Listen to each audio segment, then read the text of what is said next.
देखो, एक वो बच्चों वाला डिफिनीशन था जो अब तक आप पढ़ आ रहे थे कि वो टेम्परेचर जिस पर लिक्विड गैस में तब्दील होना शुरू हो जाए, that is known as boiling point. तो ठीक है, वो डिफिनीशन भी ठीक है।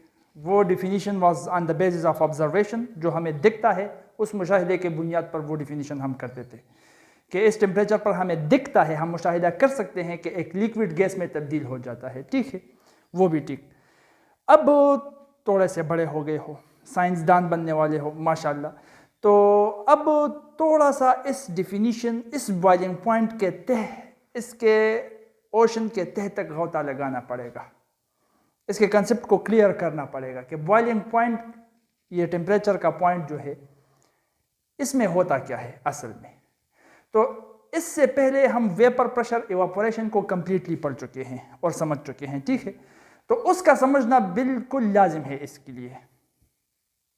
बॉइलिंग पॉइंट को समझने के लिए, बॉइलिंग पॉइंट से पहले आपको वेपर प्रेशर का कंसेप्ट पूरा क्लियर होना चाहिए, और वो आपको मैंने कर दिया है, क्लियर है। ठीक है, अब देखो बॉइलिंग पॉइंट किस टेम्परेचर को कहते हैं। यहां पर पहले डिफिनीशन लिख देते हैं। चलो, the temperature at which the vapour pressure of a liquid becomes equal to atmospheric pressure is known as boiling point।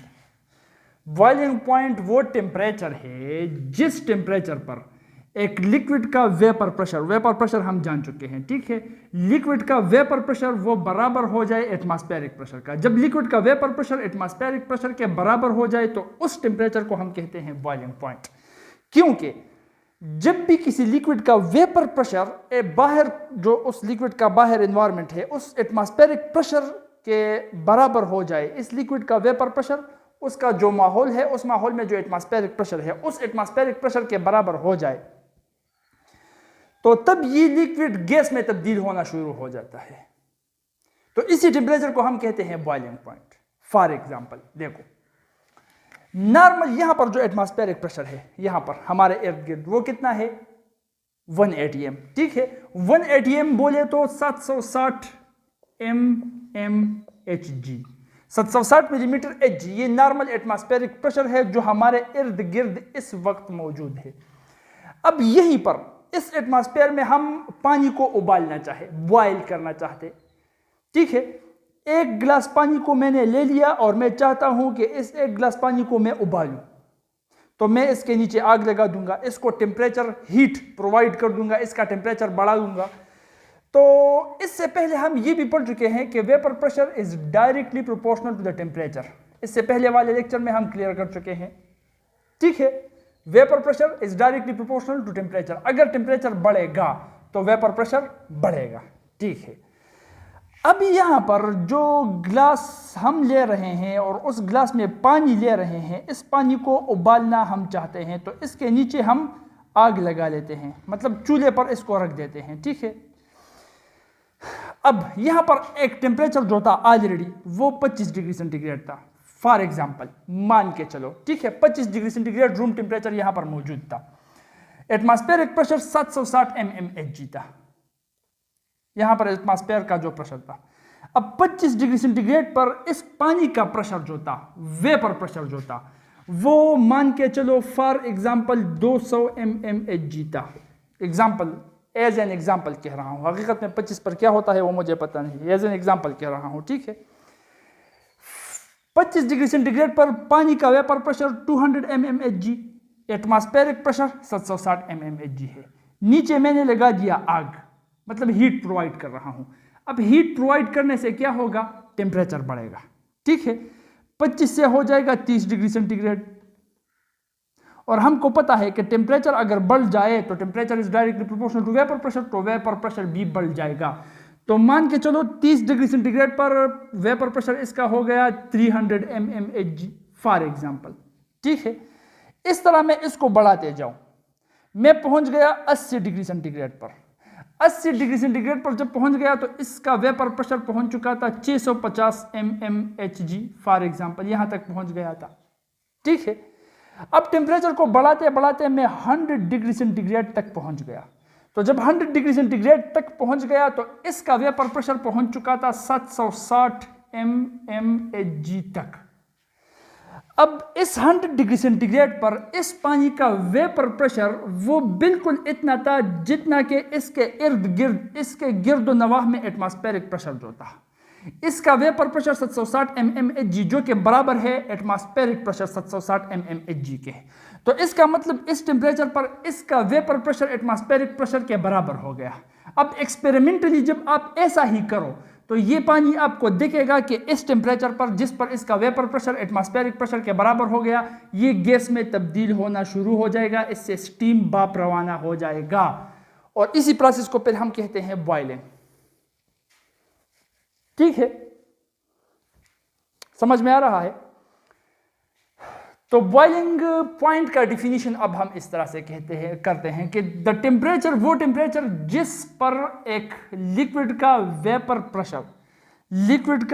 Pressure वो बराबर हो जाए, इक्वल टू एटमॉस्फेरिक प्रेशर के बराबर हो जाए, तो उस टेम्परेचर को हम बॉइलिंग पॉइंट कहते हैं। और उसी टेम्परेचर पर, जिस टेम्परेचर पर वेपर प्रेशर एटमॉस्फेरिक प्रेशर के बराबर हो जाए, लिक्विड गैस में तब्दील होना शुरू हो जाएगा। अब जब हम बॉइलिंग पॉइंट को इस तरह से पढ़ लेते हैं, ठीक है, साइंस के गहराइयों में कूदकर साइंटिफिकली जान लेते हैं कि एटमॉस्फेरिक प्रेशर क्या चीज़ है, वेपर प्रेशर क्या चीज़ है, और उसके बाद हम जान लेते हैं कि बॉइलिंग पॉइंट असल में कहते किसको है। फिर इससे हम अंदाज़ा लगा सकते हैं कि जब आप टूर के लिए अपने खुद को तैयार कर लिया टूर के लिए और चले गए, मान के चलो मरी हिल्स आप चले गए। अब मरी को आप लोग ग्रुप बनाए, मस्त ग्रुप बना लिया, टूर बना लिया, सुबह सवेरे उठकर चले गए। मरी तक जब पहुंच गए तो मरी हिल्स में, मरी के पहाड़ों में आप अपने लिए लंच तैयार करना चाहते हो। वहां पर जाकर जब आप गोश्त पकाओगे तो गोश्त पकाना बहुत ज़्यादा टाइम लेगा और उसके बावजूद वो अच्छी तरह से पकेगा नहीं। जो चल चुका है अपर दिर के इलाकों में या स्वाद के इलाकों में, जो भी पहाड़ी इलाका हो, वो ये एक्सपीरियंस से वो गुजर चुका होगा कि पहाड़ी इलाकों पर, ऊंचाइयों पर गोश्त या कोई भी खाने की चीज़ हो, ज़्यादातर गोश्त इसलिए बोलता हूँ कि गोश्त पकाना अच्छा खासा हीट मांगता है। ठीक है, तो वहाँ पर गोश्त पकाना वो आसानी से नहीं पकता गोश्त, और अच्छी तरह से भी नहीं पकता। तो इस what is the reason behind it, इसके पीछे वजह क्या है। अब अगर साइंटिफिकली समझ चुके हो बॉइलिंग पॉइंट को, तो अब इन जैसे कामों के रीजंस को आप निकाल सकते हो कि इन कामों के पीछे रीजंस क्या है। वैक्यूम डिस्टिलेशन किस तरह से होती है, किस बुनियाद पर होती है, प्रेशर कुकर में खाना क्यों अच्छी तरह से पकता है, पहाड़ी इलाकों पर क्यों गोश्त अच्छी तरह से और जल्दी नहीं पकता, ये तमाम के तमाम आप जान सकते हो साइंटिफिकली, और अभी जान जाएंगे। ठीक है, देखो, हम ये जानते हैं कि जब भी हम सी लेवल से ऊपर की तरफ एल्टीट्यूड, हाई एल्टीट्यूड की तरफ मूवमेंट करें तो वेपर एटमॉस्फेरिक प्रेशर जो है वो लो होगा। प्रेशर क्या होगा? एटमॉस्फेरिक प्रेशर वो लो होगा। नीचे से सी लेवल पर सबसे ज्यादा एटमॉस्फेरिक प्रेशर है। अब ऊपर जाते जाते एटमॉस्फेरिक प्रेशर लो होगा। क्यों लो होगा? क्योंकि एटमॉस्फेयर खत्म हो रहा है, ऊपर जाकर स्पेस शुरू होगा। तो इसलिए सी लेवल से जितना भी आप ऊपर जाओगे, ऊपर उतना ही प्रेशर, एटमॉस्फेरिक प्रेशर लो होगा। ठीक है, अब देखो, ये वो पहाड़ी है जहां पर आप घूमने आ गए अपने दोस्तों के साथ। ठीक है, अब दोपहर के वक्त इस चोटी के ऊपर बैठकर खुद के लिए गोश्त पकाने लगे। अब जिस चोटी पर बैठ गए हो आप, वहां पर प्रेशर तो लो हो चुका होगा। 760 mmHg जो है ये सी लेवल पर एटमॉस्फेरिक प्रेशर है। यहां पर फॉर एग्जांपल एटमॉस्फेरिक प्रेशर हो गया 700 mmHg। ठीक है, तो जब देखो, कोई भी खाना जब आप पकाते हो तो वो पकता क्यों है? उस खाने के अंदर जो वाटर कंटेंट होता है, वो वाटर कंटेंट जब उबलने लगता है तब जाकर ये खाना अच्छा खासा हीट एब्जॉर्ब करके खुद को पका लेता है। तो उसके अंदर वाटर कंटेंट को बॉयल करना पड़ता है, तब जाके खाना अच्छी तरह से पकता है। अब गोश्त के अंदर भी वाटर कंटेंट है, उसको उबालना पड़ेगा, बॉयल करना पड़ेगा। बॉयल कब होगा? जब उसी वाटर कंटेंट का टेम्परेचर उसका वेपर प्रेशर एटमॉस्फेरिक प्रेशर के बराबर हो जाए। तो जिस टेम्परेचर पर होगा उस टेम्परेचर पर वो बॉयल होना शुरू हो जाएगा। अब यहां जनाब आप इसको देने लगे टेम्परेचर, तो टेम्परेचर जब 98 डिग्री सेंटीग्रेड तक पहुंच जाता है तो पानी का वेपर प्रेशर वो 700 mmHg के बराबर हो जाता है।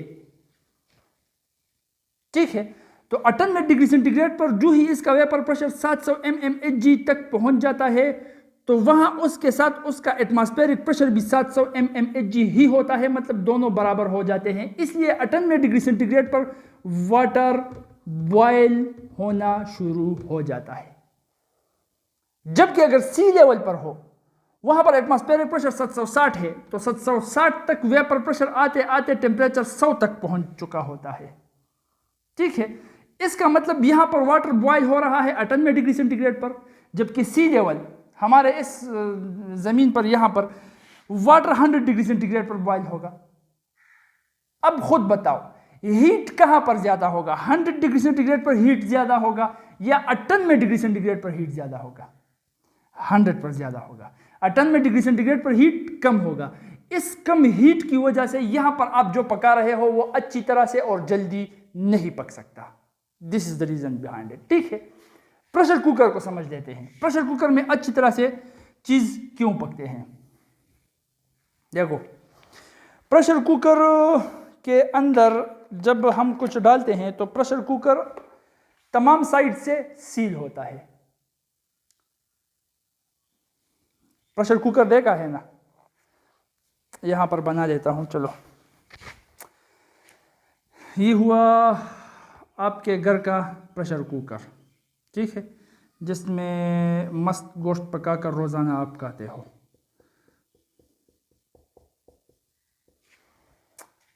ये प्रेशर कुकर हो गया, मान लो। इस प्रेशर कुकर के अंदर एनवायरनमेंट ऐसा होता है कि बाहर एनवायरनमेंट से ये आइसोलेट हो जाता है। आइसोलेट हो जाता है मतलब ये कंप्लीटली हम इसको बंद कर देते हैं, तो बाहर एटमॉस्फेरिक प्रेशर इसके अंदरूनी एटमॉस्फेरिक प्रेशर पर असरअंदाज नहीं हो सकता। अब प्रेशर कुकर को जब हम टाइटली बंद कर देते हैं तो यहां पर इसका खुद का एटमॉस्फेरिक प्रेशर जो है वो इंक्रीज हो जाता है। ऊपर से हम प्रेशर अप्लाई कर रहे हैं, यहां से एटमॉस्फेयर से इसको आइसोलेट कर रहे हैं। आइसोलेट करके इसके ऊपर प्रेशर डाल के इसको कंप्लीटली सील अप कर देते हैं, बंद कर देते हैं। तो यहां पर जो एटमॉस्फेरिक प्रेशर है वो इंक्रीज हो जाता है, उसमें इजाफा आ जाता है, इजाफी स्टेट में वो रह जाता है। ठीक है, अब इसी प्रेशर कुकर में आप जब कोई भी चीज डालते हो, फॉर एग्जांपल उसी गोश्त को मैंने एक प्रेशर कुकर के अंदर डाल दिया। ठीक, अब एटमॉस्फेरिक प्रेशर यहां पर इस गोश्त के लिए ये है, और ये एटमॉस्फेरिक प्रेशर मान के चलो 800 mmHg है। अब जब इस वाटर यहां पर जो गोश्त है उसके अंदर जो वाटर कंटेंट है, उस वाटर कंटेंट का वेपर प्रेशर 760 mmHg तक पहुंच गया, जो कि 100 डिग्री सेंटीग्रेड पर पहुंचता है। तो यहां इस 100 डिग्री सेंटीग्रेड पर 760 mmHg वेपर प्रेशर पर वाटर बॉयल नहीं होगा। क्यों नहीं होगा? क्योंकि ये वेपर प्रेशर एटमॉस्फेरिक प्रेशर के अभी बराबर नहीं हुआ है। एटमॉस्फेरिक प्रेशर 800 mmHg है, इसलिए इसको और भी बढ़ाना पड़ेगा ताकि ये पहुंच जाए 800 mmHg तक। और इसको बढ़ाने के लिए टेम्परेचर बढ़ाना पड़ेगा, इसलिए टेम्परेचर पहुंच जाएगा 102 डिग्री सेंटीग्रेड तक। 102 डिग्री सेंटीग्रेड पर इस वाटर कंटेंट का जो कि गोश्त के अंदर है वेपर प्रेशर 800 mmHg तक पहुंच जाएगा। तो इसलिए ये इस एटमॉस्फेरिक प्रेशर 800 mmHg के बराबर हो जाएगा। तब जाके इस टेम्परेचर पर वाटर का बॉइलिंग वो स्टार्ट हो जाएगा, वाटर बॉइलिंग स्टार्ट करने लगेगा। अब खुद बताओ 102 डिग्री सेंटीग्रेड पर हीट ज्यादा होता है या नहीं? 100 से ज्यादा होता है 102 डिग्री सेंटीग्रेड। इसलिए यहां पर ज्यादा हीट की वजह से प्रेशर कुकर के अंदर गोश्त अच्छी तरह से, आसानी से और जल्दी पक जाता है।